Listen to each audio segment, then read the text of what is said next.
So Brett, I thought we'd start with you, and you could just tell us a little bit about the Northeast Sure. Colorado, the larger context. You bet. So I'll start real quick with BOCES, Northeast Colorado BOCES. BOCES is an acronym, Board of Cooperative Educational Services.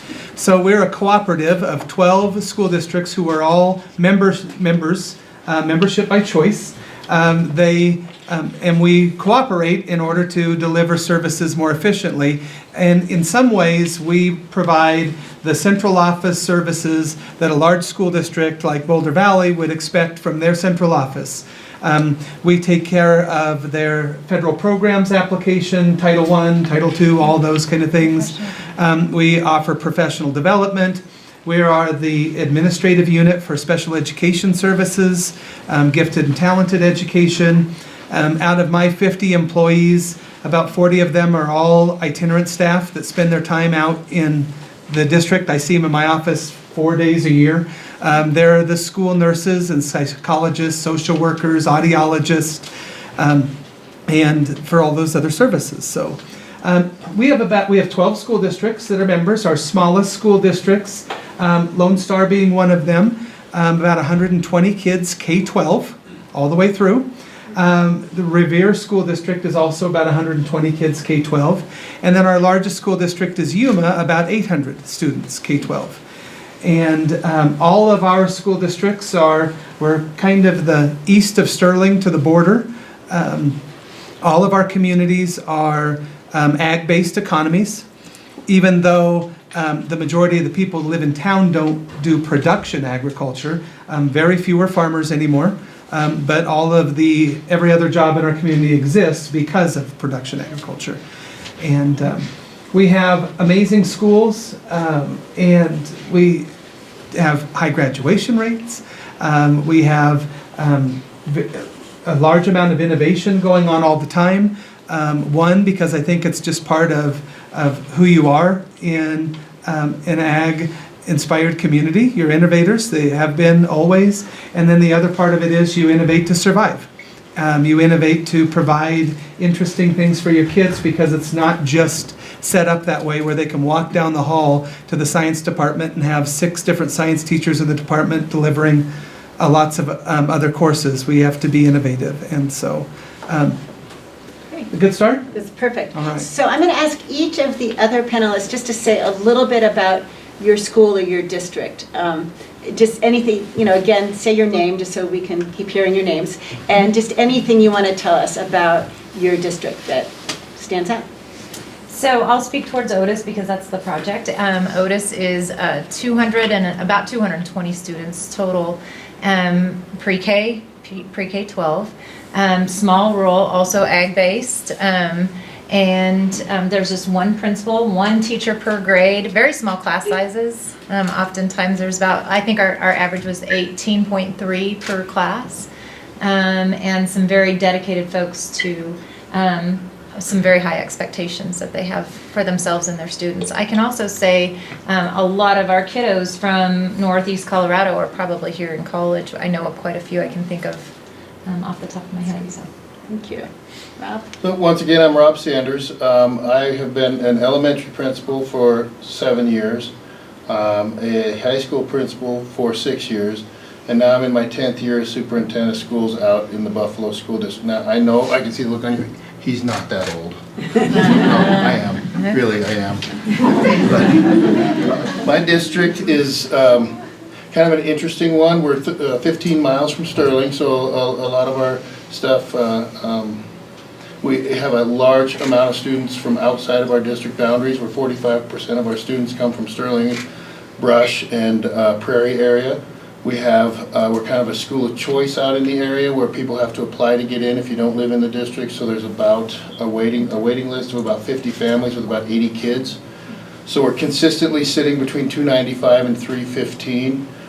We have been well known for not only our academics, but our athletic success and activity success. And through all the recession, we have strived to keep our art and band and music and things like that going.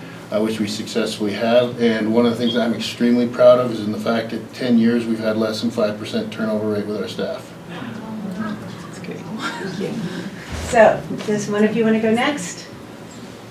Karlee, you're on the screen big. Why don't you start? Okay, I'm Karlee Manuello again, and I'm a middle school math and history teacher at Lone Star. We're the smallest school district around, with only having about 120 students, kindergarten through 12th grade. We have one principal superintendent who fills both of those positions, and then we have a dean of students who helps with the principal, what they do every day. And so with our school, I am like the only math and history teacher for middle school, and so that's been a learning experience coming from doing my student teaching at a bigger district in Sterling. That's a great We are really well known at Lone Star in Colorado and in the nation for our FFA program. So FFA is Future Farmers of America, and so we're not on the boards for athletics per se because of our being a small district, but we are well known for our FFA. Thank you. Gayle, do you want to go next? Yes, I'm Gayle Monette, and I'm here at the junior high and high school, which is all in one school. We have about 125 or so students here. We have 8 teachers at the high school area, and we do a lot of destination learning, which is online learning. Right now our history teachers are destination online teachers, and our ag teacher, we partner with NJC, and we actually have one student that will have an associate's degree at the end of her senior year. So we do a lot of that, and then the teachers here also do a lot of different things. For example, I teach a lot of math, but I also teach family consumer science and a junior high life skills class. And then I also run the concession stands for all the games that we have here. So there's a lot to do. I'm originally from the St. Vrain Valley School District. I taught there for several years, and it's different being in a little school. I really like it, and the students are wonderful, but there's a lot to do here. Thank you. Betty, can you Betty Hoschouer. I teach in the elementary school, and we have about 150 pre-K to 6. We have about 70% free and reduced for lunches. So, and our graduation rate, I think, is 91%. We have about one teacher for every 18 students is our kind of our ratio. Our online destinations has really helped our reserve, and a few years ago our superintendent decided to kind of buddy up with them, and that's really built up our reserves. So, and I think there's about 700 students in the online destination class. Like Gayle said, we have to do a lot of things because we are the only teacher in the grade level, and we can't have teams because we're the only ones who teach 3rd or 2nd or junior high. So we have a lot of students organizations that we do. We started FFA this year, which is really nice. We're really close to the Nebraska border. We're about a half a mile from Nebraska. So, and for our sports, we buddied up with the town to the west of us, which is 7 miles to the west, Revere. And between the two of us, we have enough to play sports. And our football team is really good this year. We've had state football champs 4 years in a row, so we're hoping for 5. So. That's great. Thank you. So I'm going to ask a couple questions that I'll ask questions, and you can choose who wants to answer them. And I'm going to encourage the teachers to jump in, because sometimes superintendents and executive directors jump in more quickly. So. Are you saying we're bossy? No, you just have loud voices. Okay. So the first question is, what should we know about education in rural schools? You know, here you're speaking to a group of people. Michelle Murphy, who's in the front, knows a lot about rural schools, but the rest of us don't. So what should we know? We are really good at taking care of the whole child. For generations, we've been very good at this. I'm a product of small rural school districts, and Karlee, I was able to hand her her high school diploma when I was being superintendent there. But they're people who are really great citizens, who are really dedicated to the profession. They're very good professionals. Work ethic is a non-issue. Just good people. Anybody else want to add into what we should know about rural schools, rural education? Both Gayle and Betty alluded to it earlier, and that is the multiple hats that we wear. So in almost all of our schools, each secondary teacher in their 8-period day has 7 different preps. Because you don't get to teach 3 sections of Algebra 1 because there's only enough kids for one. And there's only one of you in the math department, so you're teaching pre-algebra to college trig when you're that math teacher that's there. So, and then if you're in the elementary school, not only are you the teacher, but you also have to serve on the PBIS committee, you also have to serve on the RTI committee, you also have to make all those other things that work. They work because a few people volunteer to make them work. Well, when there's only a few of you to get started, everyone has that other role. And so I think it adds to what Kendra just said about the staff really having a good picture of the whole child and what it takes to run a whole school. The downside is there's a lot of, it's just tiresome. And then over the years of school budget cuts, we all became smaller staffs in those years, just like everyone else did across the state. But I think we noticed it in some of those a lot more. So I just wanted to echo again what they said about really hardworking people. So, yeah, go ahead, please. I was going to say, I would also add that the students wear many hats.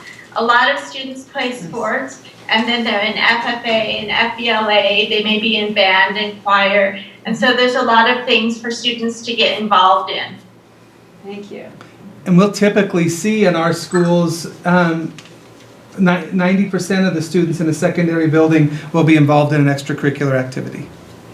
And I think the other thing that's really important to know is that not only will you know the students in your classroom, you'll know the students in everyone's classroom.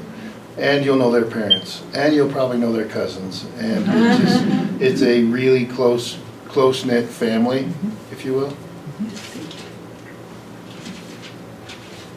So this is, you've answered parts of this, but this might give more people a chance to talk or some of you have spoken to talk about some other things. What do you most appreciate about the students you teach, the schools you work in, or the communities you serve? I'll go ahead and go. What I love most about teaching at a small school is we are one big family. We take care of one another. We back each other up. And getting to have the same students year after year, they really do become your own kids. Like, I'm not much older than my students right now, but I definitely feel like they're my children and I care for them deeply. At our school, we also have a strong sense of community, and we rallied for cancer. One of the teachers has cancer, and we rallied for her. And then if there's a fire, we do different things to support the community and have fundraisers. And I think that strong sense of community is really strong here. Usually the school in small communities kind of is the community, and so everybody rallies around it. And just like you said, that we get to know our students personally. We know when their dogs have puppies. We know when grandpa's coming to visit. So you really get to know the students. So, and they rally around, just like you said, with a fire. And if you're here, your talents will be used. So if you sing or play the piano, you will be asked to do that often. So I started teaching down in South Texas on the border right by Brownsville. And that's where I coached football, taught high school social studies. We had about 18,000 students in the district and 1,000 kids in one building, in a 9th grade building only. what I would say is that the disciplinary issues, the types that we face down there, are very different from what you face in a rural community. I'm not gonna lie, there's some times that you'll go, what the heck just happened? But those are far and few between. In your classrooms, you'd be probably shocked that you still get sent to the principal's office for not bringing a pencil to class. And you get in trouble too. And so it's just interesting that the way you start looking at student behaviors, and they're so different in a rural community as compared to being in a larger community. When Betty said about community earlier, it's not, or it is common. I was going to say it's not uncommon, but it's actually common that all the stuff that the Haxton Chamber of Commerce sends out is also in red and black, just like all the Bulldog stuff that goes out. When the city has their events in Holyoke, they have green and gold for all of the colors, just like green and gold that's in town. So the water tower doesn't just say Holyoke, it says dragons right on it too. So I mean, it's an identity of the community. The school becomes an identity of the community. It's the most often used building in the entire town for everybody, for everything. And that adds, it's a great advantage to the school to have people who don't have students in the school being in touch. And so we feel like we have a great advantage of strong community support, and we work hard to keep it. That's great. I'm going to combine the last two questions because I want to make sure we have plenty of time for them and they go together. And that is, if you could talk a little bit about what your greatest challenges are and how CU Boulder School of Education, or CU Boulder more generally, might support you in those challenges.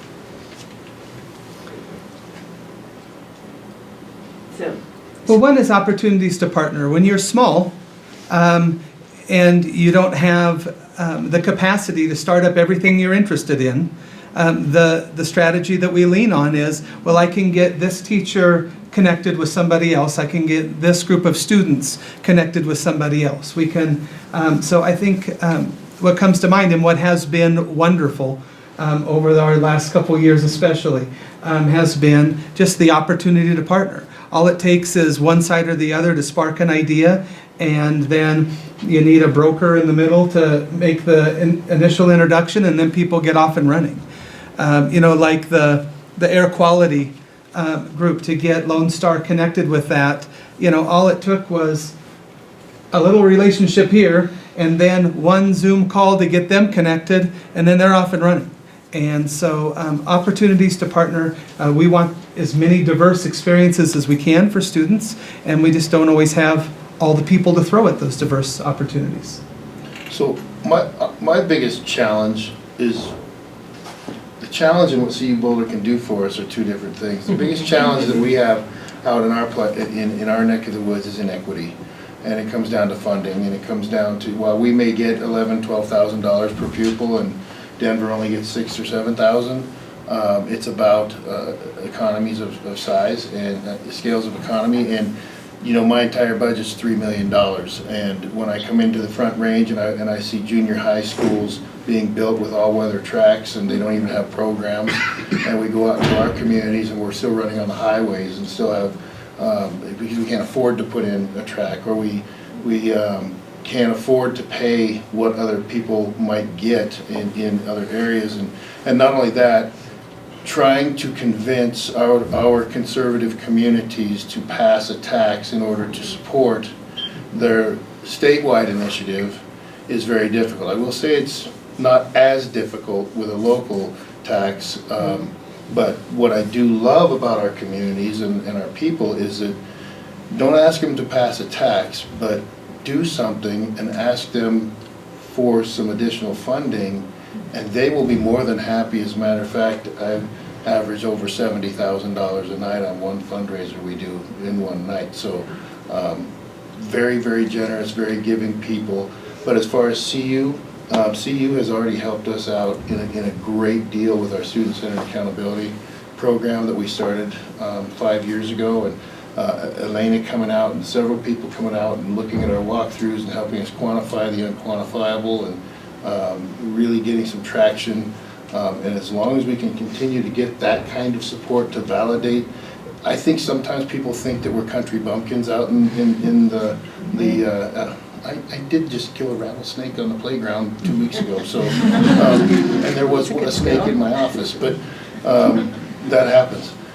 But people think we're country bumpkins in these small rural communities, and we're not. There's a lot of great innovative things going on there, and we just don't always have the resources, or we don't have the psychometricians, or we don't have the access to those things to show that the work we're doing is good, solid work, because we know it is.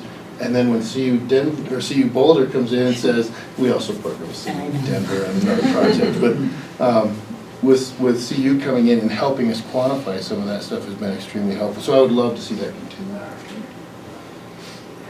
I'll piggyback off of what Mr. Sanders said about the funding. Is we do struggle getting enough funding out in our rural schools, and something that goes along with that is teacher pay and qualified teachers being in the classroom with our students. And this year, for instance, we had to put someone who was not even finished with their bachelor's degree, and she had to get a sub-license to teach for our middle school science and our elementary PE position.